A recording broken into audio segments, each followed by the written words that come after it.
Andhra cricket అసోసియేషన్లో అగ్గి రాజుకుంది.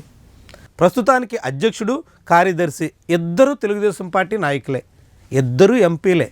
ఒకరు రాజ్యసభకు ప్రాతినిధ్యం వహిస్తుంటే మరొకరు లోక్సభ సభ్యుడు. విజయవాడ నుంచి లోక్సభ స్థానానికి గెలిచిన కేసినేని చిన్ని కాశీనాథ్ ప్రస్తుతం ఆంధ్ర క్రికెట్ అసోసియేషన్ అధ్యక్షుడిగా ఉన్నారు. అదే సమయంలో ఇటీవల రాజ్యసభకు ఎన్నికైన సానా సతీష్ ప్రస్తుతం ఏసీఏ సెక్రటరీగా ఉన్నారు. ఇప్పుడు ఆ సెక్రటరీ ప్రెసిడెంట్ మధ్య మంట పుడుతోంది. ఇద్దరు చెరో దారి పడుతున్నారు. ఇద్దరు తెలుగుదేశం పార్టీ నాయకులే, ఇద్దరు పార్లమెంట్ సభ్యులే, ఇద్దరు నారా లోకేష్ సన్నిహితులే. నారా లోకేష్ ఆశీస్సులతోనే ఒకరు రాజ్యసభకు ఎన్నికైతే మరొకరు లోక్సభలో అడుగుపెట్టారు.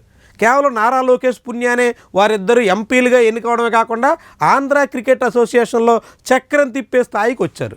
కానీ ఇప్పుడు ఆ చక్రం ఎవరు తిప్పాలన్న దాని మీద ఇద్దరు పంతాలకు పట్టింపులకు పోతున్నారు.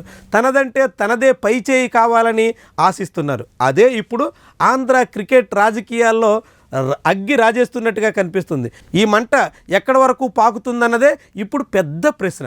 వాస్తవానికి ఆంధ్ర క్రికెట్ అసోసియేషన్లో కేసినేని చిన్ని ఏకపక్షంగా వ్యవహరిస్తున్నాడు అన్నది సానా సతీష్ వర్గీయుల ఆరోపణ. సానా సతీష్ పూర్తిగా సహకరించడం లేదు, అతని తీరు ఏమాత్రం సంతృప్తికరంగా లేదు అన్నది కేసినేని చిన్ని వాదన. ఏకంగా కేసినేని చిన్ని సానా సతీష్ని సెక్రటరీ పదవి నుంచి తప్పించాలంటూ నారా లోకేష్ ముందు ఒక ప్రతిపాదన కూడా తీసుకురావడం అన్నది ఆసక్తికరంగా మారుతుంది. చిన్నికి సతీష్కి మధ్య పెరుగుతున్నటువంటి వైరం ఇప్పుడు పంచాయతీ నారా లోకేష్ వరకు వచ్చింది. నారా లోకేష్ ఈ వ్యవహారాన్ని ఎలా సర్దుబాటు చేస్తారు, ఇద్దరి మధ్య ఏ రకంగా సఖ్యత కుదుర్చగలరు అన్నది ముఖ్యమైనటువంటి అంశం. ఈ ఇద్దరి మధ్య విభేదాలను పరిష్కరించకపోతే మాత్రం ఆంధ్ర క్రికెట్ అసోసియేషన్లో వ్యవహారం చాలా దూరం వెళ్ళేలా కనిపిస్తుంది. ఇప్పటికే ఆంధ్ర క్రికెట్ అసోసియేషన్ ఫండ్స్ వినియోగంలో ఇద్దరు చెరోదారి పడుతున్నారు. ఎవరికి నచ్చిన రీతిలో వారు వ్యవహరిస్తున్నారు. కేటాయింపు విషయంలో కానీ ఖర్చు విషయంలో కానీ తమకు తోచిన రీతిలో వ్యవహరిస్తున్నారన్నది ఒకరిపై ఒకరు చేసుకుంటున్నటువంటి విమర్శలు.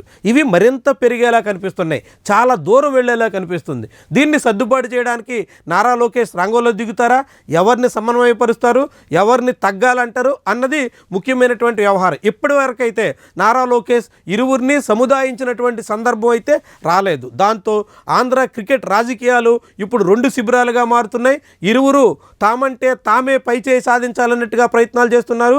ఒకరిపై ఒకరు ఆధిపత్యం కోసం గట్టిగానే పట్టుబట్టి సాగుతున్నారు.